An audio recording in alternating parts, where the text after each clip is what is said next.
Iran से जारी America और इजराइल की जंग का आज 36वां दिन है। इस बीच अभी तक युद्ध में जहां लग रहा था, अमेरिका दावा भी कर रहा था कि उसकी वायुसेना और इजराइल की वायुसेना का ईरानी आसमान पर कब्जा है, लेकिन अब इन दावों को फुस कर दिया गया है या इन हवाई दावों की पोल खोल दी गई है ईरान के द्वारा। ईरान ने दावा किया है कि पिछले 24 घंटे में उसने दो अमेरिकी लड़ाकू विमान को गिरा दिया है। बकायदा नाम भी बताया गया है ईरान के द्वारा। एक विमान का नाम बताया गया है F-35 और एक विमान का नाम बताया गया है A-10। तो दो लड़ाकू विमान ईरान की ओर से गिराए गए हैं। इसके साथ ही एक और दावा किया जा रहा है कि एक अमेरिकी वायुसेना का पायलट जो है वो ईरान में भी मौजूद है। उसकी खोजबीन जारी की जा रही है जारी है और अभी तक उसे पकड़ा नहीं गया है। कुछ दावे ये भी हो रहे हैं कि ईरानी कब्जे में भी वो पायलट हो सकता है।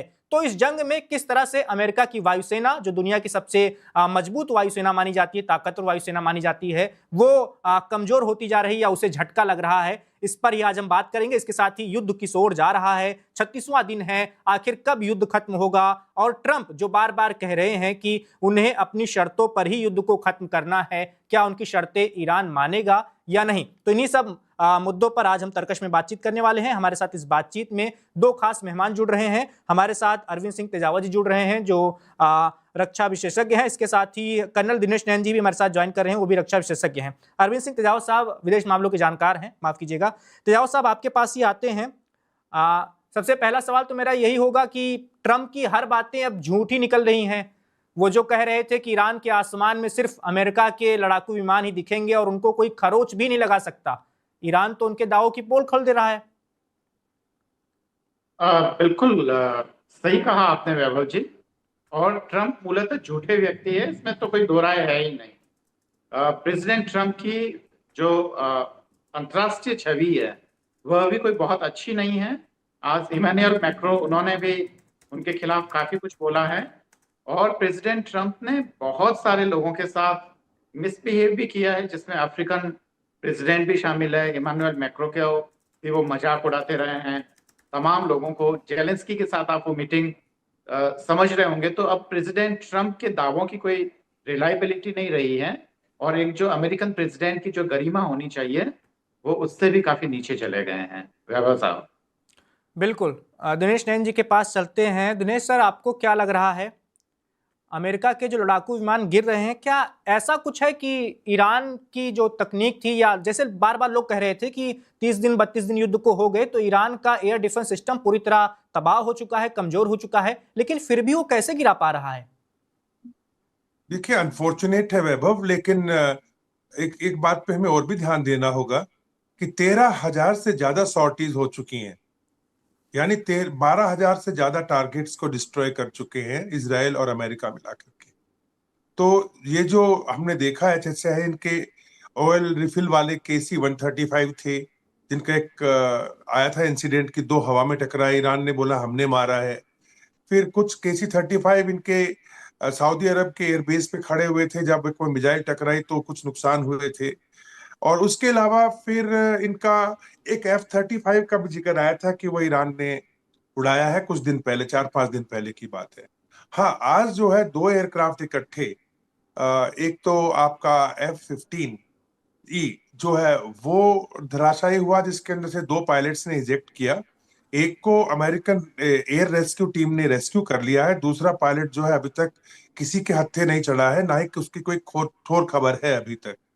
लेकिन जो दूसरा एयरक्राफ्ट था A-10, जो कि क्लोज कॉम्बैट, जब कमांडोज जब अटैक करने जाते हैं तो क्लोज कॉम्बैट के अंदर ये काफी इफेक्टिव एयरक्राफ्ट है, काफी तेजी से चलता है। और मुझे लग रहा है कि ये जो पर्शियन गल्फ के ऊपर, गल्फ रीजन के ऊपर, समुद्र के अंदर जब ये शायद सॉटी ले रहा था या प्रैक्टिस कर रहा था, मे बी कि कोई टारगेट हो डोनाल्ड जो क्या नाम इसका, डोनाल्ड ट्रंप का, और खासकर जिसके बारे में अभी वो नकार रहे थे कि हम इस पे अटैक नहीं करने वाले हैं खर्ग आइलैंड के ऊपर। पर हो सकता है, क्योंकि जब भी कोई एक्सरसाइज, कोई वॉर होने जा रहा होता है तो जनरली एक एक्सरसाइज के रूप में उसके ऊपर सॉर्टीज की जाती हैं। तो वो सॉर्टी करते हुए या उड़ान भरते हुए ये जहाज जो डेफिनेटली डैमेज हुआ है, उसके पायलट को रेस्क्यू कर लिया गया है अमेरिकन द्वारा, लेकिन एयरक्राफ्ट जरूर डैमेज हुआ है। इसके अलावा जब ये रेस्क्यू करने के ऑपरेशन में गए हैं F-15 जहाज के एक उस लापता पायलट के लिए, तो इनके HH-62 जो है हेलीकॉप्टर्स वो भी डैमेज हुए हैं। वो लाजिम सी बात है, उनकी स्पीड कम होती है, तो अगर शोल्डर फायर्ड भी सरफेस टू एयर मिसाइल है एंटी एयरक्राफ्ट की तो कामयाब होगी।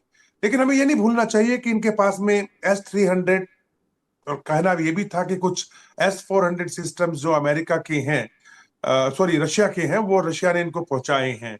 ये एक हफ्ता पहले की खबर है, 10 दिन पहले की खबर है, जिसकी कैस्पियन सी के माध्यम से ये आए थे। तो अगर ये डिलीवर युद्ध के हुए दौरान थे पहुंचाए तो गए हैं सर? हाँ, ईरान पहुंचाया गया था। तो ये अगर पहुंचाए गए हैं तो लाजिम सी बात है, आपने देखा था ऑपरेशन सिंदूर के दौरान 324 किलोमीटर के आसपास हमने पाकिस्तान का एवॉक उड़ा दिया था। तो इनके अंदर क्षमता है उड़ाने और करने की। लेकिन ये कह देना कि अमेरिका की एयरफोर्स को बिल्कुल नाको चने चबा दिया गया है, मैं फिर वापस रिपीट करूंगा, 13,000 13,000 से ज्यादा उड़ानें भर चुके हैं ईरान के ऊपर और 12,000 से ज्यादा बम्बार्डमेंट हो चुकी है लोकेशंस की। तो ये मामूली बात नहीं है। तो ऐसे इसे के अंदर कर्नल दिनेश, क्या इसे सर हम सामान्य घटना माने कि 32वां दिन है जंग का और जंग में ऐसी एक दो सामान्य नहीं, घटनाएं होती रहती हैं? सामान्य नहीं है। देखिए F-35 को छोड़ के अमेरिका के पास जो कि रडार की पकड़ में नहीं आता स्टेल्थ एयरक्राफ्ट है। F-15E हो या A-10 एयरक्राफ्ट हो या ये KC-135 एयरक्राफ्ट हो, ये स्टेल्थ नहीं है, ये रडार में आते हैं, ये रडार में पकड़े जाते हैं। और जब युद्ध को इतनी भयंकर तरीके से किया जा रहा है, आप देख रहे हो कैसी बम्बार्डमेंट हो रही है। और अभी अभी जो खबर आई है कि डोनाल्ड ट्रंप ने इनको याद दिलाया ईरान को कि आपके पास अभी 48 घंटे और बचे हैं।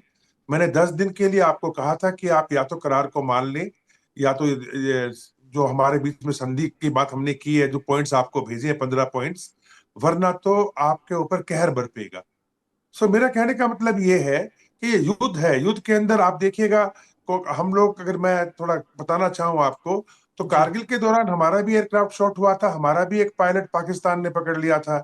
उसके बाद बालाकोट के बाद में जब बालाकोट के अंदर हमने स्ट्राइक किया था, और अगले दिन के जो हमारे और पाकिस्तान के बीच में एक एयरफोर्स की आपस में जहाजों की लड़ाई हुई थी, उसमें अभिनंदन का, अभिमन्यु का आपको पता ही है अच्छी तरह से कि उसका भी एयर क्रैश, मारते मारते दुश्मन की टेरिटरी में पहुंच गए थे, और वहां पे उनके जहाज को भी, उन्होंने F-16 उड़ा दिया था लेकिन उनके जहाज को भी एक मिसाइल ने स्ट्राइक किया था।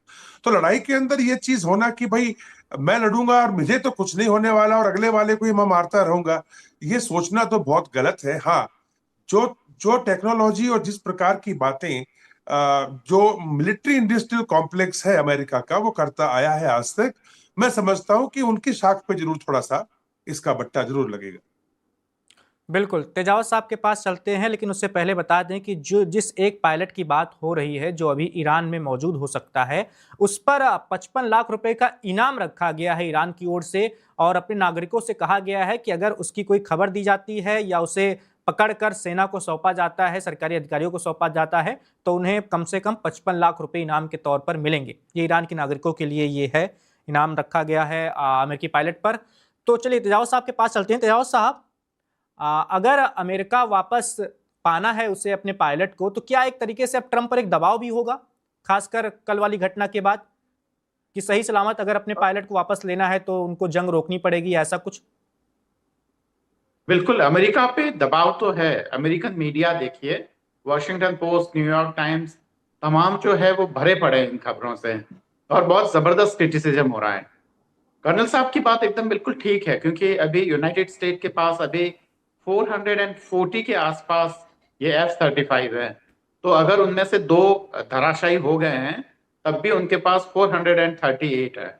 तो आप अंदाज लगा सकते हैं कि कितना ज्यादा फर्क है। और ऐसे ही F-15E वाले जो फाइटर प्लेन्स हैं, वो भी अच्छी खासी तादाद में है, लगभग 250 के आसपास है।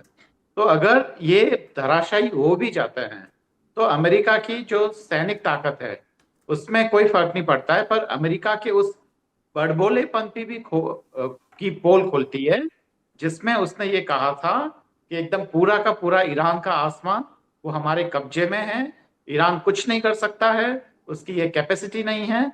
और उसके अलावा शक ये भी है कि उसको ये कैपेसिटी हासिल करने में रूस की मदद मिली है, कुछ लेजर बीम या कुछ गाइडेड जो टेक्नोलॉजीज जो होती है, जो कि इस तरीके के F-35 प्लेन्स को धराशायी करने में मददगार साबित होती है, वो मदद मिली है।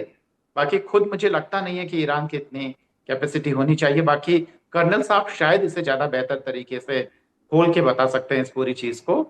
पर हाँ, इतना जरूर है कि अमेरिकन मीडिया में प्रेसिडेंट ट्रंप को घेरा जा चुका है और कहा गया है कि ये जो लड़ाई है वो हमारी कितनी महंगी साबित हो रही है, और आपने इतना खर्च करने के लिए इजाजत कहाँ से ली?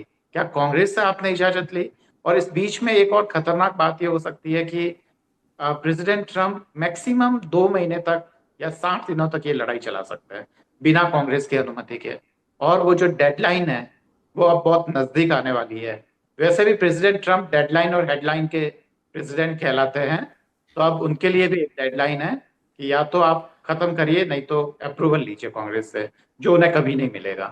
वैभव बिल्कुल। साहब। तेजावत साहब, अपने दर्शकों को बता दें कि सोशल मीडिया प्लेटफॉर्म जो ट्रंप का खुद का है, ट्रुथ, उस पर उन्होंने लिखा है कि अभी 48 घंटे और हैं ईरान के पास, वो स्ट्रेट ऑफ हॉर्मुज को खोल दे, नहीं तो उसके बाद अमेरिकी सेना और भी ताकत के साथ टूट पड़ेगी ईरान पर और ऐसी बमबारी करेगी, ऐसा हमला करेगी कि ईरान फिर बहुत ज़्यादा नुकसान झेलेगा। दिनेश नैन जी, क्या लगता है, एक तो बहुत ही ज़्यादा कंफ्यूजन सी हो जाती है, ट्रंप एक दिन कुछ और कहते हैं, दूसरे दिन कुछ और कहते हैं, तीसरे दिन फिर कुछ और कह देते हैं। अभी 19 मिनट वाला जो भाषण हुआ था उनका, अमेरिकी जनता को संबोधन जो हुआ था गुरुवार की सुबह, उसमें उन्होंने नेटो का एक बार भी जिक्र नहीं किया था। आज फिर आके वो नेटो पर बोल रहे हैं कि भरोसेमंद साझेदार नहीं रहा है। वो आखिर चाह क्या रहे हैं आपके हिसाब से? अभी ट्रंप के मन मस्तिष्क में चल क्या रहा है? वैभव, एक अगर इजाजत दे तो एक पॉइंट में, थोड़ा जो आपने पॉइंट इंफॉर्मेशन दी थी उसमें दर्शकों के लिए बिल्कुल आपके बिल्कुल मैं सर। ऐड करना चाहूंगा कि ईरान ने $50,000 का इनाम रखा है और सभी सिविलियंस को भी बोला है कि आप उन्हें ढूंढे पायलट को, लेकिन जिंदा। इनाम तब मिलेगा अगर वो जिंदा होगा, तो मरे हुए के लिए उन्होंने इनाम नहीं देना है। तो उनकी स्ट्रेटेजी कुछ और है, पकड़ के वो जिंदा होने पर जो समझौता, समझौते के लिए उसको। जी जी जी जी। जी। और दूसरा देखिए, जहां तक सवाल है, जैसे तेजावत जी कह रहे थे कि $1.5 ट्रिलियन का बजट जो है वो डोनाल्ड ट्रंप ने अभी कांग्रेसमैन के सामने रखा है।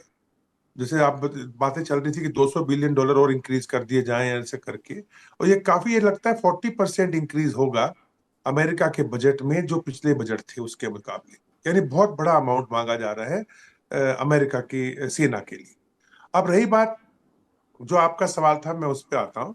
देखिए, डोनाल्ड ट्रंप जो है, उसके बारे में एक व्यक्तिगत तौर पे अगर मेरे से आप पूछे तो मेरी राय वही है जो तेजावत साहब कह रहे थे कि ये इंसान का कुछ पता नहीं है, आज क्या बोल रहा है, कल क्या बोल रहा है। अब रही बात, जब लास्ट टाइम पे इन्होंने एड्रेस किया जो आपका सवाल था, तो उसमें इन्होंने नेटो के 2 दिन पहले, उससे एड्रेस से जी। 2 दिन पहले ये कहा था कि मैं अब नेटो से बाहर आ जाऊंगा, ऐसी खबरें चल रही थी और लोग कह भी रहे थे कि ये अनाउंस कर देंगे। लेकिन इनकी वो अनाउंसमेंट डोनाल्ड ट्रंप की बेवकूफी होती, क्योंकि जब तक अमेरिका की कांग्रेस के सीनेट का 2/3 बहुमत ये पास नहीं करता कि वो नेटो से बाहर निकले अमेरिका, तब तक कोई प्रेसिडेंट अमेरिका को नेटो से बाहर नहीं कर सकता। तो यही कारण है कि इन्होंने अनाउंसमेंट नहीं की, नेटो के बारे में एक भी शब्द नहीं बोले। हाँ, कुछ हद तक देखिए, जो अभी इन्होंने बहरीन को उकसाया था कि भाई आप जाओ यूएन के अंदर, बोले कि अगर ये स्टेट ऑफ हॉर्मोज नहीं खुला तो हमें ये हक होना चाहिए दुनिया के बाकी देशों को कि हम स्टेट ऑफ हॉर्मोज के लिए जो है अटैक कर सकते हैं या मिलिट्रीली उसके ऊपर एक्शन कर सकते हैं। 3 कंट्रीज ने इंडिकेशन दिया कि वो इसके ऊपर वीटो करेंगी। चाइना और रशिया तो ठीक था, समझ में आता है, लेकिन फ्रांस, जिसने दूसरी बार खाड़ी क्षेत्र के अंदर ईरान का साथ देते हुए जो है अपना, ये भी कह लीजिए कि यूरोपियन देशों में जो हमेशा चाहता है कि मैं यूरोपियन देशों का लीडर बन के रहूं, उसने भी एक इंडिकेशन दिया कि वो भी इसके अंदर वीटो कर सकते हैं। और आज रात को ये सिक्योरिटी काउंसिल की मीटिंग है जिसमें वोटिंग होगा। सो देखना ये होगा कि अभी होने क्या जा रहा है आज रात में। हाँ, इतना जरूर है कि जहां तक सवाल है ब्रिटेन का, ब्रिटेन ने ये कह के कि हम डिफेंसिव मोड के लिए यानी आत्मरक्षा के मोड के लिए ही अपने मिलिट्री आर्मामेंट को या फिर अपने इक्विपमेंट को यूज करेंगे। और उन्होंने कतर से लेकर के, बहरीन से लेकर के और सऊदी अरब तक अपने एंटी एयर डिफेंस सिस्टम्स खड़े कर दिए हैं। और साथ ही साथ में साइप्रस के अंदर उनके पहले से शिप खड़े थे, वहां के सिस्टम, वहां के एयरबेस भी उनके पास हैं। तो काफी उन्होंने एक तरीके से ईरान को दिखाने के लिए तो ये कहा है कि हम डिफेंसिव रोल में हैं, पर देखा जाए तो एक तरीके से युद्ध के अंदर तो आ ही गया। तो अब आगे इसके पीछे क्या नेटो कंट्रीज या यूरोपियन देश कौन कौन है। हाँ, तीसरा जो डेवलपमेंट खराब हुआ था वैभव, अगर आप इजाजत दे तो बिल्कुल वो सर। ये था कि फ्रांस से लेकर के और चार पांच स्टेट, स्पेन, इटली और एक दो स्टेट और है, उन लोगों ने एयर स्पेस बंद कर दिया है अमेरिकन हवाई जहाजों के लिए। अगर वो ऐसा करते हैं तो अभी जो एयर बेसिस अमेरिका के ब्रिटेन में है जहां से उड़ाने भर रहे थे ये, चाहे वो आपके B-2 बॉम्बर्स का है या बाकी एयरक्राफ्ट्स का है, तो अब इनको पूरा पोलैंड के ऊपर से होके रोमानिया के ऊपर से होते हुए आना पड़ेगा, जो कि 3 घंटे के करीब का ज्यादा लंबा रास्ता हो जाता है। उससे होगा ये कि जो बार बार सॉर्टी, एक उड़ान में जाके अटैक करके वापस आए एक हवाई जहाज, उसको एक सॉर्टी बोलते हैं। तो जितनी सॉर्टी ये करना चाहेंगे, मतलब अटैक करना चाहेंगे बार बार जहाज को रिफिल करके, उसकी फ्रीक्वेंसी में डेफिनेटली कमी आ जाएगी, क्योंकि डिस्टेंस बहुत ज्यादा हो जाएगा और बीच में रिफिलिंग की भी जरूरत पड़ सकती है और पड़ेगी भी। तो ये थोड़ी सी डेवलपमेंट हो रही है। बहरहाल जो आपने पढ़ा अभी के अपने एक्स पोस्ट के ऊपर, जो मैं आपको बता रहा था, डोनाल्ड ट्रंप ने आगाह कर दिया है ईरान को कि 48 घंटे आपके पास हैं, अगर आप नहीं एग्री करते तो मामला गंभीर हो जाएगा। बिल्कुल, तेजावत साहब के पास चलते हैं। तेजावत साहब, ईरान के एक वरिष्ठ नेता हैं, मोहसिन रिजाई उनका नाम है। उन्होंने कहा है कि अमेरिका को अपने सैन्य जनरलों को नहीं हटाना चाहिए, ट्रंप को ही हटा देना चाहिए, तभी जाके इस समस्या का समाधान हो पाएगा। क्या आपको लगता है कि अमेरिका के इतिहास में ट्रंप साहब ऐसे पहले राष्ट्रपति होने जा रहे हैं जो अपना कार्यकाल नहीं पूरा कर पाएंगे, उन्हें हटा दिया जाएगा? इसकी संभावना आपको नजर आती है, खासकर अमेरिका की राजनीति में मिड टर्म के बाद? देखिए, मतलब आइडियल सिचुएशन तो यही होगी कि उन्हें हटा दिया जाए, पर अमेरिकन कॉन्स्टिट्यूशन ऐसा है कि वो इसकी इजाजत नहीं देगा। तो प्रैक्टिकली ये बिल्कुल संभव नहीं है। वो प्रेसिडेंट ट्रम्प है, अपना कार्यकाल पूरा करेंगे, पर हाँ, जो जुडिशरी है वो उनके पांवों में हमेशा बेड़ियां बांधे रखेगी, क्योंकि अमेरिकन जुडिशरी इतनी कमजोर नहीं है, शायद दुनिया की सबसे ताकतवर जुडिशरी है, और इसीलिए प्रेसिडेंट ट्रम्प को वो बार बार वो रोके रखेगी। दूसरी बात है कि अमेरिकन कांग्रेस भी प्रेसिडेंट ट्रम्प से कम ताकतवर नहीं है। तो अमेरिका में मॉन्टेस्क्यू का जो सिद्धांत है वो फॉलो किया गया है, जिसमें इन तीनों में बराबर ताकत है, कांग्रेस, प्रेसिडेंट और जुडिशरी। तो आप उसी से अंदाज लगा लीजिए कि प्रेसिडेंट ट्रम्प इतनी भी मनमानी नहीं कर पाएंगे जितना कि वो करने की कोशिश कर रहे हैं। हटाना उनको संभव नहीं है, पर ऐसे व्यक्ति हट ही जाए तो ठीक है। इतनी बड़ी संख्या में उन्होंने जिन लोगों को फायर किया, क्या होता है कि जब बॉस जब कुछ ठीक नहीं कर पाता है तो उसकी गाज जो है वो उससे मातहत कर्मचारियों पे गिरती है, और प्रेसिडेंट ट्रम्प यही कर रहे हैं। क्योंकि जब उनसे सब कुछ गड़बड़ हो रहा है तो जो उनकी बात नहीं मान रहे हैं या उनको लग रहा है कि इसके लिए वे लोग जिम्मेदार हैं, तो उनको वे लगातार अपनी सरकार और अपने जो एडवाइजरी बोर्ड और उनसे हटाते जा रहे हैं, या जो और भी बड़े बड़े पदों पे, चाहे वो नेशनल सिक्योरिटी एडवाइजर हो या इंटेलिजेंसिया हेड हो या जो भी हो, उनको वहां से हटाया जा रहा है। अगला नंबर आप देखना तुलसी गबार्ड का आएगा, क्योंकि वो भी हैं। कई लोग और काश मेरे पटेल के साथ, बारे में भी बोल रहे हैं सर कि उनका भी नंबर आ यस, सकता है। बिल्कुल बिल्कुल उनका भी नंबर आ सकता है, बिल्कुल आपने ठीक कहा है। और अमेरिका में भी दो तरह के लोग हैं। डेमोक्रेट्स तो उनके पूरी तरह से खिलाफ है ही, रिपब्लिकन्स में भी, क्योंकि बहुत सारे पैनल्स में कुछ रिपब्लिकन एमपीज और लीडर्स जिनके साथ पैनल शेयर किया है, तो उन्होंने भी प्रेसिडेंट ट्रम्प के बारे में उनकी राय ठीक नहीं है, उन्होंने भी उनके खिलाफ अपनी राय जाहिर की है। तो with in Republican party American president के खिलाफ काफी लोग हैं और बड़ी संख्या में हैं। यूरोपियन यूनियन के लोग भी बटे हुए हैं, जिनमें से काफी देश उसके खिलाफ है। ब्रिटेन जरूर प्रो अमेरिका कहलाता है, और बाकी जो ये जो सिनेगन कंट्रीज हैं, उनमें से मुझे नहीं लगता कि कोई भी अमेरिका का साथ देना इस समय पसंद कर रहा हो। वैभव साहब जी। तेजावत साहब, क्या ऐसा भी हो सकता है कि ट्रंप जिस उम्र में, क्योंकि मैं किसी अमेरिकी राजनेता को ही पढ़ रहा था जो अमेरिकी राजनीति पर लगातार लिख रहे थे, उनका कहना था कि उम्र भी एक बड़ी वजह है। अमेरिका में राष्ट्रपतियों का ऐसा रहा है कि जिन्हें कम उम्र में सत्ता मिली, जैसे ओबामा साहब शायद 45-47 साल में बन गए थे राष्ट्रपति, 50-51 के आसपास या 54 के आसपास थे जॉर्ज डब्ल्यू बुश, तब वो बन गए थे। तो उनके पास ये था कि वो राष्ट्रपति कार्यकाल पूरा करेंगे तो उसके बाद उन्हें कैसे लोग याद रखेंगे, बाद में इतिहास उन्हें कैसे याद रखेगा, आने वाली जनरेशन कैसे याद रखेगी। ट्रंप के साहब क्या भविष्य के बारे में कुछ नहीं सोचते कि जो कुछ वो कर रहे हैं वर्तमान में, भविष्य उनको कैसे याद रखेगा राष्ट्रपति के रूप में? देखिए, प्रेसिडेंट ट्रंप को भविष्य में जो भी लोग हैं वो अच्छे से याद नहीं करेंगे, क्योंकि अमेरिका के इतिहास में जो क्या ग्रेट उनको ऐसा प्रेसिडेंट्स लगता है कि वो 80 के करीब दूसरी बार उनको राष्ट्रपति पद मिला है, उन्हें पता है कि पद कार्यकाल खत्म होने के बहुत ज्यादा लंबे समय तक तो उन्हें जी जी बिल्कुल, साइकोपैथ लोगों की साइकी समझना बहुत मुश्किल होता है। और मैं इस्तेमाल नहीं कर रहा हूँ साइकोपैथ शब्द का, इस्तेमाल अमेरिकन इंटेलेक्चुअल्स ही कर रहे हैं, तो मैं इस अपराध से मुक्त हूँ। तो और दूसरा ये कि अमेरिकन प्रेस में भी ये दरअसल हवा उड़ी थी कि उन्हें एक खास तरीके की बीमारी है या खास तरीके के इंफीरियरिटी कॉम्प्लेक्स तो उनमें है ही, इसमें तो कोई दो राय नहीं है। खासकर प्रेसिडेंट ओबामा से उन्हें काफी तरह की इंफीरियरिटी है। अक्सर वो उनकी नकल करने या उनके जैसा अचीव करने की कोशिश करते हैं, चाहे वो नोबेल पीस प्राइज हो या हमेशा जब भी काले गोरे की बात आती है तब वो माफी मांगने या एक जेस्चर्स दिखाने के लिए ओबामा के घर जाते हैं और ओबामा उनका गुलदस्ता हाथ में पकड़ के डस्टबिन में डाल देता है उनको बताए बगैर। तो ये सारी चीजें घटनाएं वायरल होती है, तो इनमें एक खास तरीके का है इनका। आप ऑटोबायोग्राफी पढ़ेंगे वैभव साहब तो उसमें उन्होंने लिखा है कि जब जब मैंने अपने इंस्टिंक्ट्स का इस्तेमाल किया है तब तक मैंने बेहतर किया है। तो उनको लगता है कि जब ये अपनी मन मर्जी की करते हैं तो एकदम बेहतर होता है। मैं आज गलती से आज मॉर्निंग में मैंने दरअसल आत्मा की आवाज कह लिया था, पर दरअसल प्रेसिडेंट ट्रंप के क्योंकि आत्मा है नहीं तो उनके लिए मन मर्जी ही शब्द ज्यादा बेहतर है। तो उनको ऐसा लगता है कि यहाँ पे भी अगर वो मन मर्जी के हिसाब से करेंगे तो सब कुछ ठीक होगा।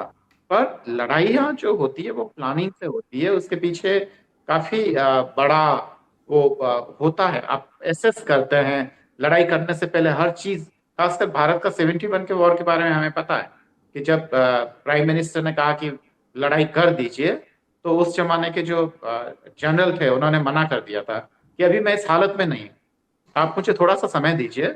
और जो इंडियन प्रेसिडेंट जो प्राइम मिनिस्टर थी उन्होंने मान लिया था इस बात को। प्रेसिडेंट ट्रंप ऐसे व्यक्ति नहीं है और यही कारण है कि जो उनकी नहीं मानता है उनको सत्ता से बाहर जाना पड़ता है। वैभव साहब तो वो बहुत ही अहंकारी किस्म के व्यक्ति है और अमेरिका की अगर प्रेसिडेंट्स की लंबी फहरिस्त देखें तो बहुत ही बड़े बड़े और शानदार शानदार व्यक्ति हुए हैं, जिनमें मुझे लगता है कि अब्राहम लिंकन उनमें सबसे ज्यादा चमकता हुआ तारा है। तो वैसे लोगों की परंपरा में ये एक तरीके से टाट पे पैबंद नजर आते हैं। वैभव साहब बिल्कुल, इसी सवाल के साथ कर्नल दिनेश के पास भी चलते हैं। सर, आपको क्या लगता है कि ट्रंप क्या सोच रहे होंगे कि इतिहास उन्हें किस तरह से याद रखे? एक बेहद ही झूठा राष्ट्रपति जो बार बार अपना बयान बदलता रहता है, जिसकी बात पर दुनिया के ज्यादातर देश भरोसा नहीं करते कि आज कुछ कह रहा है कुछ कह रहा है। क्या आपको लगता है वो इन सब चीजों के बारे में सोचते हैं, या फिर वो उनकी सोच बहुत ही व्यापारी किस्म की है, जो कि व्यापारी खुद हैं भी वो, कि तुरंत जो लाभ मिल जाए, तुरंत जो फैसला हो जाए वही ठीक, भूत भविष्य वर्तमान उससे उनको फर्क नहीं पड़ता? देखिए, वो ट्रंप का जो सोचना है वो काफी मतलब विवादास्पद तो है ही, इसमें तो कोई डाउट नहीं होना चाहिए। बिकॉज जिस प्रकार का उनका व्यवहार बाकी लोगों के साथ में रहा है, स्टेट प्रेसिडेंट्स के साथ में, या वो किसी को कुछ नहीं समझते, वो किसी को कुछ मानते ही नहीं है। उनको तो एक ही चीज है कि वो गुमान करते हैं कि make America great again, America से बढ़कर कोई कोई नहीं है। और वो जो सुपर पावर वाला जो एक वो छवि सेकेंड वर्ल्ड वॉर से लेके अब तक का चला आ रहा है, उससे शायद वो बुरी तरह से ग्रस्त है। और उसमें वो किसी की सुनना पसंद नहीं करते। वो सोचते हैं कि अगर आप अमेरिका ग्रेट है तो है, होना चाहिए, और अगर आपने कई फॉल्ट की हैं तो आप पद छोड़े और निकले यहाँ से। यही कारण है कि जितने भी पिछले साल अगस्त से लेकर के जो 12 दिन का युद्ध हुआ था पहला ईरान के साथ में, तो ये एक्सपेक्ट नहीं था अमेरिका को, इंटेलिजेंस नहीं थी इतनी, there was a failure of intelligence कि अब ईरान ने, या ये कह लीजिए, मैं ईरान नहीं कहता हूँ, मैं तो एक्सट्रीमिस्ट फेनेटिक रिजिम बोलता हूँ। और उसकी जो एक फेनेटिक आर्मी है आईआरजीसी ने, वो पूरे इतना तरीके से इंतजाम किया हुआ था कि मिसाइल सिटीज बना रखी हैं, मिसाइल्स का प्रोग्राम इतना एनहांस कर चुके हैं, और साथ ही साथ में दुनिया को धोखे में रख के एनपीटी के साइन होने के बावजूद 3% तक जहाँ लिमिट होती है उनको संवर्धन की, वो 60% तक संवर्धन करके बैठ गए, 454 किलोग्राम के करीब यूरेनियम। तो ये इंटेलिजेंस जब नई खबर हुई तो और जो चीज देखी गई, वहां से सिलसिला चालू हुआ था। और जिसकी लपेट में जो भी आदमी गलत स्टेटमेंट देता आ रहा, कुछ को बर्दाश्त भी किया था। जैसे कि अभी जो इनके चीफ ऑफ स्टाफ थे जॉर्ज साहब, जनरल जॉर्ज, उसके बारे में ये है कि उन्होंने कहा कि भाई बॉडी बैग ज्यादा आ सकते हैं जिस तरह के अटैक्स हम प्लान कर रहे हैं। तो दिस इंफॉर्मेशन जब ये बाहर निकली थी तो डोनाल्ड ट्रंप को ये पसंद नहीं आया और पीट हेग्सेथ के माध्यम से उसको रफा दफा करने के लिए कहा गया। और यही बात हुई है तुलसी गबार्ड की भी, कि उन्होंने अभी एक जो ब्रीफिंग हुई थी इनकी कांग्रेस की सिक्योरिटी के सामने, इंटेलिजेंस सिक्योरिटी के सामने, तो वहां पे ये उन्होंने एक वर्ड बोला था कि ईरान की तरफ से अमेरिका को कोई खतरा नहीं है। और यहाँ देखिए, अब अजीब सी बात है वैभव कि हम लोग अभी America Iran America Iran America Iran कर रहे हैं। ये इजराइल कहाँ चला गया? असली खेल तो इजराइल खेल रहा है। देखिए, इजराइल का एम अचीव हो रहा है। इजराइल को क्या चाहिए था? सुरक्षा और अपना क्षेत्र के अंदर वर्चस्व। हमास ठिकाने लगा दिया, हिजबुल्लाह को ठिकाने लगाने पे लग गए हैं। लेटिना नदी के आसपास तक पहुंचने का इनका पूरा बंदोबस्त कर लिया इन्होंने। बम्बार्डमेंट कर दी, घोषणा भी कर दी कि लेटिना नदी से नीचे जो साउथ लेबनान है उसे बिल्कुल गाजा जैसा प्लेन कर देंगे, यहाँ किसी को रहने का कोई मतलब नहीं। और तीसरा, ईरान के अंदर अगर आप देखें तो इजराइल के अटैक, चाहे इजराइल पे कितना ही बमबारी हो रहा हो, इजराइल के अटैक उन सब टारगेट्स के ऊपर हैं जो ईरान को न्यूक्लियर फैसिलिटी से महरूम करे, जो ईरान की मिसाइल फैसिलिटीज को तबाह करे, जो इजराइल के अगले फ्यूचर में इंफ्रास्ट्रक्चर, चाहे वो फैक्ट्रीज हैं जो आर्मामेंट्स बनाने में मदद करती हैं, स्टील फैक्ट्रीज हो या कुछ हो, या पावर ग्रिड्स हो, या फिर उनके जो आप लगा लीजिएगा कि जो एनर्जी के जो इंफ्रास्ट्रक्चर है, आज काफी बड़ा अटैक किया उन लोगों ने। इतना दबा रहे हैं वो ईरान को। हम लोग सब बड़ी बातें कर रहे हैं, गल्फ कंट्रीज में ये हो गया, दुबई का तो लुटिया डूब गई, ये हो गया। कोई ये भी बात करे कि ईरान के ऊपर जहां 12,000 स्ट्रेटेजिक टारगेट उड़ा दिए गए हैं और 3,500 के करीब और कुछ प्लानिंग चल रही है, जो देश पहले से ही गुर्बत में हो, जिस देश के अंदर इन्फ्लेशन यानी महंगाई 40% से ऊपर चल रही थी युद्ध से पहले, तो उसके पास में आप ये तेल के इंफ्रास्ट्रक्चर वगैरह सब खत्म किए जा रहे हैं। और मेरा मानना है कि खर्ग आइलैंड पे अटैक जरूर होगा, जरूर होगा। कब ये तक मेरा होगा मानना सर? है। अब मैं इतना बड़ा ज्ञानी नहीं हूं, लेकिन है क्या तो आपको लगता है होगा, कि जमीन पर भी होगा उतारेंगे तो ट्रंप अपने सैनिकों को? डेफिनेटली मेरे को लगता है कि चाहे वो इसको एनसर्कल करे, चाहे वो इसके अंदर एंटर करें, बूट ऑन ग्राउंड करें, लेकिन खर्ग आइलैंड, जैसे तोते की कहानी सुनाते थे ना बचपन में कि तोते के अंदर किसी राजा की जान है, तो इस एक्सट्रीमिस्ट जो इनकी फेनेटिक रेजिम है या आईआरजीसी है, या इवन कह लीजिए कि जो इलेक्टेड प्रेसिडेंट है पेजेश्कियान साहब से लेके ईरान के सभी लोग, इनकी इकोनॉमी की अर्थव्यवस्था की जान खर्ग आइलैंड है। तो अगर खर्ग आइलैंड पे आप बैठ जाते हो तो इनका कोई भी और तरीका नहीं है इनके पास में अपने ऑयल को एक्सपोर्ट करने का, बाहर भेजने का। और ऊपर से आप इनके ऑयल की सारी फैसिलिटीज को तबाह करने जा रहे हो, जैसे धमकियां दे दे करके। तो आप सोचिएगा कि ठीक है, ईरान भी कह लेगा कल को कि हमने अमेरिका का मुकाबला कर लिया, राइट, लेकिन पेजेश्कियान की बात कोई नहीं सुन रहा। क्योंकि अगर 3-4 दिन पहले जब पेजेश्कियान जो प्रेसिडेंट है इलेक्टेड, बिल्कुल ऐसी खबरें आ रही थी कि वो नए सुप्रीम लीडर से मिलना चाहते हैं लेकिन उनको मिलने नहीं दिया जा रहा। नहीं ये नहीं, सब बात भी हुई उनकी, उनकी जी। खलीदी से बात हुई आईआरजीसी के चीफ से। उन्होंने खलीदी से लड़ाई हुई है, उनकी वर्बल लड़ाई हुई है। उन्होंने खलीदी को रोका कि क्यों कर रहे हो आप खाड़ी क्षेत्र के दूसरे देशों पे ऐसे अटैक। अब ये अगर वो भी इसमें कूद जाते हैं तो सोचिएगा ईरान का कितना नुकसान होगा, और हमारी अर्थव्यवस्था अगले 40 साल या 30 साल तक हम नहीं संभाल पाएंगे। तो आप प्लीज एडमिनिस्ट्रेशन और एग्जीक्यूशन, एडमिनिस्ट्रेशन को हिंदी में आप कहते हैं कि प्रशासन। जी। प्रशासन, और जो एग्जीक्यूशन है वो मेहरबानी करके हमारे हाथ में दे दीजिए सेना का। तो उसको बोला गया शट अप। और फिर उन्होंने स्टेटमेंट दी कि मुझे लगता है कि मैं अपने ही देश के अंदर गुलाम हूं। तो आप सोच लीजिएगा कि ईरान की क्या हालत हो रही है, किस चलिए हालत में ईरान को दिनेश सर पहुंचाया आपके जा रहा है। पास आएंगे तो सर। इसराइल जी इसराइल जी। का तो फायदा ही फायदा है ना इसके अंदर। एक ही दुश्मन है सबसे तगड़ा, अगर वो अर्थव्यवस्था से लेके हर चीज इतनी टूट गई तो ना तो वो हूती को फंड कर पाएगा, ना हथियार दे पाएगा, ना फिर हिजबुल्लाह को दे पाएगा, और इजराइल बड़े आराम से गाजा की तरह से इन सब का हिसाब किताब बराबर करेगा। बिल्कुल। तेजावत साहब, आपका क्या मानना है? बहुत सारे लोग ऐसी बातें कर रहे हैं कि इस युद्ध में अमेरिका नुकसान में रहा है, अमेरिका घाटे में रहा है, लेकिन इजराइल बहुत फायदे में रहा है। उसके यहाँ पे जान माल का उतना नुकसान तो हुआ नहीं है। हालांकि बहुत सारी बातें ये भी होती है कि उनकी तस्वीरें सामने नहीं आ पा रही, हुआ तो है, लेकिन वो अपने टारगेट पूरे कर रहा है, जैसा कि कर्नल दिनेश सर भी बता रहे थे।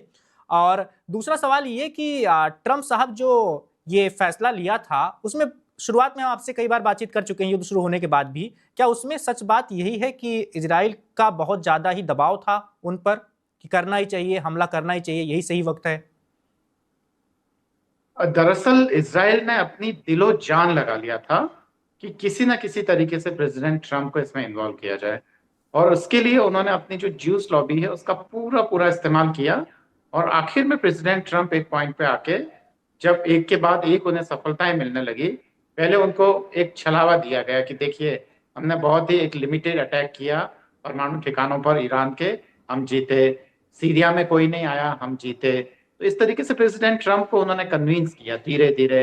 उसके लिए लंबा समय लगा, 1-2 साल का समय लगा, और आखिर में प्रेसिडेंट ट्रंप कन्विंस्ड हो गए।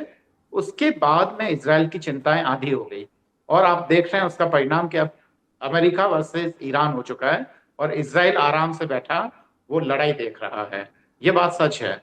दूसरी बात ये है कि ईरान का जो एडमिनिस्ट्रेटिव ढांचा कुछ ऐसा है, जो एजुकेशन का, वो ये है कि जो इलेक्टेड प्रेसिडेंट हैं वो इतने पावरफुल नहीं होते, क्योंकि वहीं की पार्लियामेंट से कुछ लोग चुनकर जो उनके जो रूहानी या रिलीजियस लीडर होते हैं उनके पास चले जाते हैं। एक तरीके से पूरा का पूरा जो कंट्रोल होता है वो रूहानी लीडर के पास होता है। तो इतने ताकतवर नहीं है, ये बात सच है। पर हाँ, इलेक्टेड प्रेसिडेंट वो है, तो एक तरीके से सेमी डेमोक्रेटिक टाइप का ढांचा है। पर बात यह कि इसमें ईरान की इकोनॉमी तो पीछे जाएगी, बिल्कुल कर्नल साहब ने एकदम बिल्कुल ठीक कहा है, पर जो भी बातें हैं एकदम सच है। पर यहाँ दरअसल दो आइडियोलॉजी की लड़ाई है, दो अलग विचारधाराएं हैं। पहली विचारधारा ये है जो कि जो पुरानी वाली है, जो कॉलोनियल टाइप की विचारधारा, वो ये कहती है कि अमेरिका के सामने सरेंडर कर लो, हमारे तेल के भंडार भी आपके हैं, आप जिस कीमत में बेचना चाहें बेचिए, आपकी फैक्ट्रियां आके जो लूटना चाहे वो लूटिए, हम तैयार है, बस हमारी जनता हमारे खिलाफ विद्रोह ना करे, हम अमेरिका के साथ हैं। पहला तो ये है। दूसरा जो विचारधारा जो बाकी वेस्ट एशिया के मुल्कों से या उनके नेशन हेड्स हैं उनसे अलग है, वो है ईरान का। ईरान कहता है कि नहीं, हम दरअसल एक इस्लामिक स्टाइल का एक स्टेट लाएंगे जिसमें जनता के चुने हुए लोग भी होंगे, और उसके अलावा उनसे भी ऊपर एक तरीके से जो रूहानी लीडर्स होंगे जो नैतिकता के आधार पर किसी भी फैसले का सही या गलत आकलन करेगी। और ऐसे में जो विदेशी लुटेरे हैं, हम उनको हमारी जनता का पैसा लूटने नहीं देंगे। तो यह दो तरीके की, और यही कारण है, नहीं तो ईरान की अमेरिका से और इजराइल से लड़ाई क्या है? ईरान की तो सीमाएं तक नहीं मिलती है इजराइल से। तो दो अलग विचारधाराएं जिनके आपस में लड़ाई होना तय है। और अगर वहां पे कभी सारे के सारे ये अरब मुल्क अगर यूनाइट होकर वो चलेंगे, तो एक तरीके से इजराइल ईरान के स्टाइल का ही वहां पे रिजिम आएगा, और एक तरीके से नई चीज जो देखने को मिलेगी वो हमें देखने को मिलेगी। दूसरी बात है कि प्रेसिडेंट ट्रंप ये क्यों कर रहे हैं, या कि अमेरिका में उनका इतना विरोध क्यों हो रहा है? अमेरिका में उनका इतना विरोध इसलिए हो रहा है कि अमेरिकन लोग जानते हैं कि ये लड़ाई केवल कुछ पावरफुल लोगों का, जो प्रेसिडेंट पेजेस्किन ने भी बोला है, जो ईरानियन प्रेसिडेंट है, उन्होंने भी बोला कि कुछ पावरफुल लोग, सारे अमेरिकन नहीं, उनके फायदे के लिए लड़ाई है। और उनके फायदे के लिए ऐसे लड़ाई है कि ये जितना भी जो इसमें बम्बार्डमेंट हुआ है, जो नैन साहब ने भी बताया, इतना ये सच है, बिल्कुल सच है। और ईरान को हुए नुकसान की चर्चा आमतौर पे कम दिखाई देती है, पर सबसे बड़ी बात है कि इतना नुकसान झेल के भी वो खड़ा है, उसकी लीडरशिप खड़ी है, और आखिर तक लड़ने के लिए वो लोग। IRGC को आप कैसे देख रहे हैं, उसका भविष्य, खासकर युद्ध के बाद, क्या उसकी पकड़ और मजबूत होगी ईरान में? बिल्कुल, अफगानिस्तान का उदाहरण हमारे सामने है, और इस स्टाइल के जितने भी राज्य हैं उन सबका है। चाहे वो हमास का भी IRGC जैसा तो नहीं है, पर ये जितने भी जिनका बेस रिलीजन से जाता है, जहां खाद उनको रिलीजन से मिलता है, कल्चर से मिलता है, ये खत्म होते ही अगर कोई बहुत बड़ा वहां पे हो जाता है तो ईरान की ताकत 31 स्टेट्स में डिवाइड हो जाएगी और हर एक स्टेट में एक हेड है। ये इसको मैं भारत के एक संगठन से इसकी तुलना कर सकता हूं, पर वो मैं करना नहीं चाहता हूं। तो वहां पे अगर आप देखेंगे कि ऐसे संगठनों का ढांचा ये होता है कि वो प्रांत स्तर पर, उसके बाद में जिला स्तर पर वो डिवाइडेड होते हैं, जो भी रिलीजियस या ऐसे कल्चरल ऑर्गेनाइजेशंस होते हैं, तो वो एक तरह से जिला एक स्तर पर। समानांतर सरकार चलाने की कोशिश होती है। जी बिल्कुल। और उसके लिए उनको पब्लिक का, वहां के लोगों का सपोर्ट भी होता है। जब तक वहां के लोगों का सपोर्ट है, उनका कोई कुछ नहीं बिगाड़ सकता है। और उनको डिसेंट्रलाइज होते हैं तो उनको वो फ्रीडम भी होती है। जैसे कि क्लास में एक मॉनिटर होता है। अब मॉनिटर ने सबको ये सिखा दिया है कि अगर ये ना हो तो पत्थर आप फेंक लीजिएगा बाद में। तो जब तक मॉनिटर है, मॉनिटर खत्म हो गया, क्लास के बाकी बच्चे पत्थर तो फेंकेंगे ही। तो लगभग कुछ कुछ ऐसा ही ढांचा है ईरान में। जी बिल्कुल। एक आखिरी सवाल का जवाब भी तैयार साहब आपसे ले लेते हैं, उसके बाद नैन सर के पास चलेंगे, उनसे भी इस सवाल का जवाब लेंगे।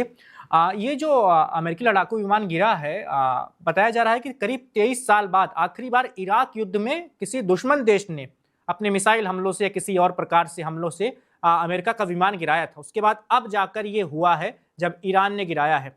और इसके साथ ही नेटो देशों को लेकर भी कहा जा रहा है कि ये पहली बार ऐसा हो रहा है कि खुलकर लोग मना कर रहे हैं। बहुत सारे नाम गिनाए जा रहे हैं, फ्रांस का ले लें, स्पेन का ले लें, इटली का ले लें, कि हम आपके साथ नहीं आएंगे। ब्रिटेन बार बार कह रहा है कि हमारा युद्ध नहीं है। क्या आपको लगता है कि इस युद्ध के बाद अमेरिका में भी, खासकर नेटो जो है, वहां भी बहुत ज्यादा बदलाव होने जा रहा है?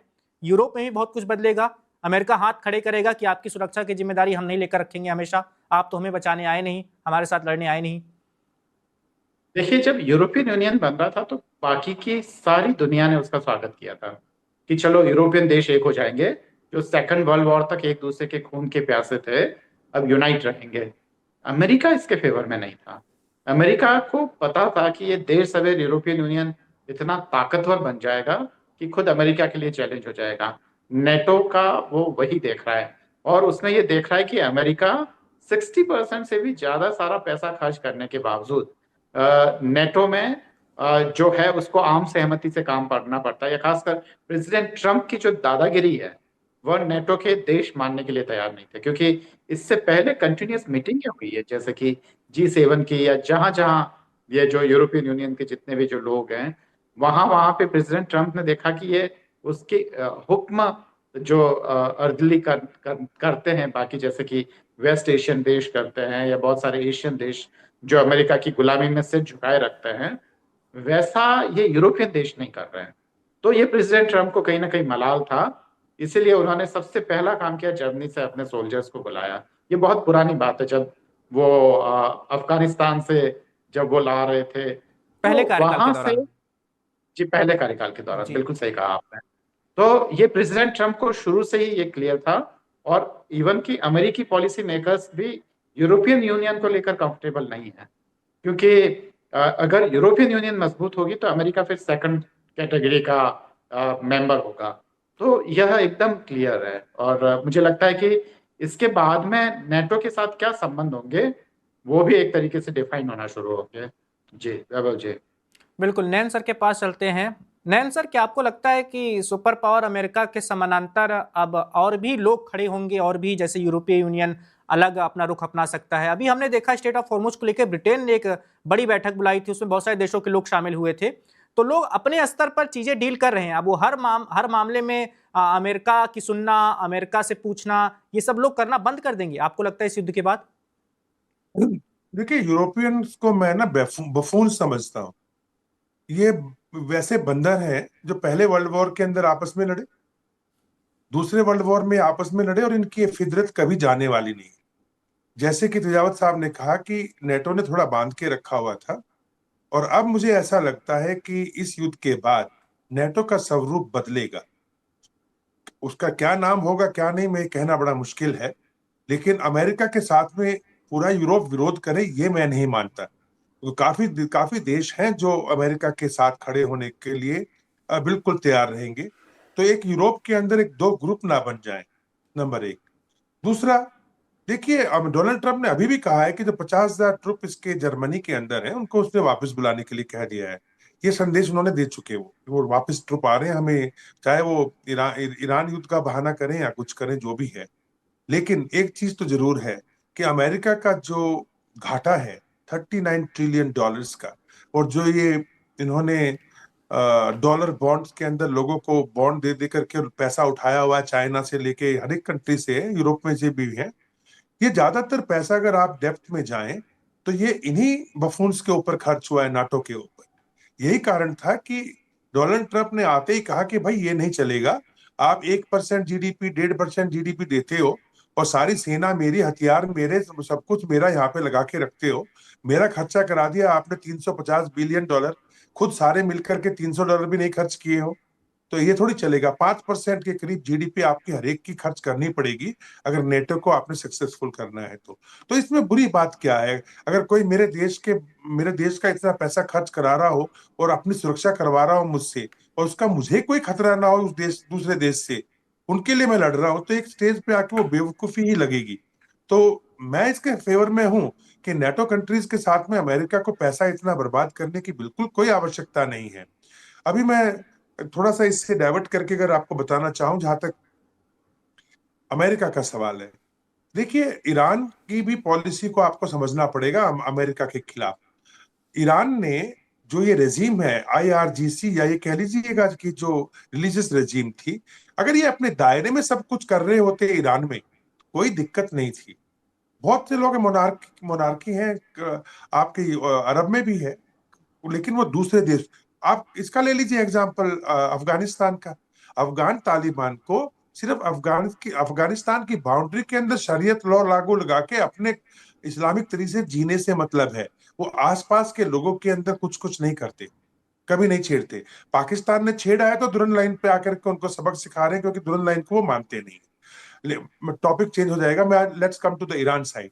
अब ईरान की क्या था कि इनकी ईरान ईरान रिवोल्यूशनरी गार्ड, जो कि खमेनी की सत्ता को बचाने के लिए तैयार की गई थी, 1.5 से 2 लाख लोगों के बीच में, आजकल 1,80,000 बोलते हैं। लेकिन इसके साथ साथ जो ईरान की पुलिस है उसके ऊपर एक और पैरामिलिट्री, नाम बसीज फोर्स, कट्टर, ताकि कोई मुंह ना खोल सके, जो वो चाहे वो हो। अब आप बताइए, 2 साल पहले महिलाओं का एक विद्रोह हुआ था, सब बाल काट काट करके, और कैसे कैसे सीन हमारे सामने आ रहे थे। और अभी भी इस बार जब विद्रोह हुआ है तो बसीज फोर्स का और आईआरजीसी का जो नुमाइंदा था, या जो जो उसकी नुमाइंदगी कर रहे थे, लीडरशिप कर रहे थे, वो मुज्तबा थे, मुज्तबा खुमनई, आज के अयतुल्ला। तो कितने कट्टर है कि अपने लोग, घर के लोग, चलो 45,000 ना मारे हो, 15,000 भी मारे हो, अरे 500 भी मारे हो, लेकिन मारे माथे पे गोली मार के मार रहे हो। तो वैसे कट्टर ये सोच है। और जो इलेक्टेड लोग हैं प्रदेश के आज जैसे, उनको दरकिनार लगा रखा है। इसीलिए मैंने हमेशा कहा है कि मेरी लड़ाई, मेरी सोच ईरान के और ईरान की आवाम के बारे में बिल्कुल बिल्कुल अलग है। लेकिन आईआरजीसी एक टेररिस्ट ऑर्गेनाइजेशन है, क्योंकि इनकी एक जो शाखा है उसका नाम है इस्लामिक रिवोल्यूशनरी गार्ड कुड्स, जिसके, अगर आपको याद हो, जनरल सुलेमानी, उनको बगदाद के अंदर अमेरिका ने एक ड्रोन से 2-3 साल पहले मारा था, जब मारा गया था वो, याद नहीं मुझे डेट एग्जैक्टली। उनके बाद में आज की तारीख में कौन है? इस्माइल कानी, जो धोखा देके बोला उसको फांसी दे दी, छुपा बैठा था, और कह रहे कि सारा युद्ध वो पीछे से पर्दे के पीछे लड़ रहा है। इन लोगों ने क्या किया? अगर इराक में सिया की पॉपुलेशन थी, और अगर वहां सुन्नी और सिया दोनों है, और अगर सीरिया में थी माइनॉरिटी में, और या लीबिया में थी, लेबनान में थी, या यमन में थी, इन लोगों को एक मिलिशिया ग्रुप बनाया गया, टेरर के रूप में फंड किया, ट्रेनिंग दी, पैसे दिए, हथियार दिए, मिसाइल्स दी। किसके खिलाफ? 2 लोगों के खिलाफ। पहला इजराइल, बिकॉज 1947 में जब यूनाइटेड नेशन ने इजराइल को, जिसको जिसको मान्यता हम सब लोगों ने दी है, यूनाइटेड नेशन ने कहा कि ठीक है, 2 नेशन थ्योरी में ये जगह इजराइल की और ये जगह पैलेस्टाइन की, इन लोगों ने आज तक उसको रिकग्निशन नहीं दी है। ये कहते हैं नो, यहूदियों को जड़ से खत्म करो, डेट टू इजराइल। दूसरा, इनका एम था नहीं कि सर, जो समय की कमी है सर, आप थोड़ा जल्दी अपनी बात को पूरी कर लीजिए सर। दूसरा एम था कि जो खाड़ी क्षेत्र के जो देश हैं उनके ऊपर ये अपना दबदबा और अपनी दादागिरी और अपना वर्चस्व बनाना चाहते थे शिया सुन्नी की इस लड़ाई में। जो सऊदी अरब है, जहां मक्का मदीना है, जो हमेशा से दुनिया के ओआईसी का लीडर रहा है, उसको रिप्लेस करने के लिए लगे। तो तुर्की और पाकिस्तान भी बेगानी शादी में अब्दुल्ला दीवाना। लेकिन अभी जो ये लड़ाई कर में इन्होंने जो बेमतलब से पूरे के पूरे क्षेत्र के, जो खाड़ी क्षेत्र के, जो गल्फ कॉपरेशन काउंसिल के जो 12 देश हैं, इन पे जो अटैक किया, उसका पीछे बहुत गहरा मीनिंग है वैभव। वहां पे बहरीन, कतर और कुवैत में 45% से ज्यादा शिया रहते हैं। कल को अगर इन देशों ने यहां अटैक किया ईरान के ऊपर, आप लिख के ले लीजिएगा, ईरान की आईआरजीसी की सोच है कि वहां पे सिविल वॉर होंगे, इसीलिए धबाधब वहां तोपे छोड़ रहे हैं। ये एम भी इनका एक मेन एम है। तो ये लोग कोई दूध के धुले नहीं है। चलिए ईरान के नैन अंदर सर, ईरान की किसी और दिन सर इस टॉपिक पर विस्तार से बात कर लेंगे सर, आज समय की कमी है। तेजावत साहब, आपको क्या लगता है कि ये जो संगठन जो जिनको पैसा और ताकत, हथियार सब ईरान से मिलते रहे हैं अभी तक, हमास हो गए, हिजबुल्लाह हो गए, हुतीज हो गए, क्या आगे चल के कमजोर होंगे कुछ सालों के लिए? क्योंकि ईरान अभी तो खुद ही रिकवर करेगा युद्ध के बाद, खुद ही अब बिगड़ी हुई चीजों को संभालेगा। वैभव साहब, जहां तक मेरा ख्याल है, ये चीजें कमजोर नहीं हुआ करती है, ये चीजें दिन ब दिन मजबूत हुआ करती है। आप देख लीजिए, पुराना इतिहास से उठा के देख लीजिए, 50 साल में या 100 साल में आप देखेंगे कि जो लोग लिबरल थे वो धीरे धीरे कट्टर बने हैं, जो कट्टर थे वो आतंकवादी बने हैं, और आतंकवादी थे वो सुसाइड बॉम्बर्स बने हैं। तो ये चीजें कभी भी कम नहीं हुआ करती, और इसका कारण आप समझिए, आतंकवाद का मतलब क्या होता है? क्या एक वो स्टेट जो 70,000 लोगों को मौत की नींद सुला देता है, क्या वो आतंकवादी नहीं है? क्योंकि वो स्टेट हैं, क्योंकि वो प्रेसिडेंट हैं, क्योंकि वो हैं। एक अगर किसी स्टेट का पीएम अपने आदेश से हजारों लोगों को मौत की नींद सुला देता है हमारे पड़ोसी मुल्क में ही, तो क्या वो लोग आतंकवादी नहीं है? क्योंकि वो स्टेट में है, क्योंकि वो सत्ता में है, इसलिए हम उनको आतंकवादी ना कहें? तो ये तो मुझे लगता है कि जायज नहीं होगा वैभव साहब, और ये चीजें खत्म नहीं होगी जब तक दुनिया में अन्याय है, तब तक उसका आपके विरोध हिसाब भी से होगा। परिभाषाएं एक होनी चाहिए सभी जगहों के लिए। जी बिल्कुल वैभव साहब, जब तक अन्याय है तब तक उसका प्रतिरोध भी होगा, कोई उसमें दो राय नहीं है वैभव साहब जी।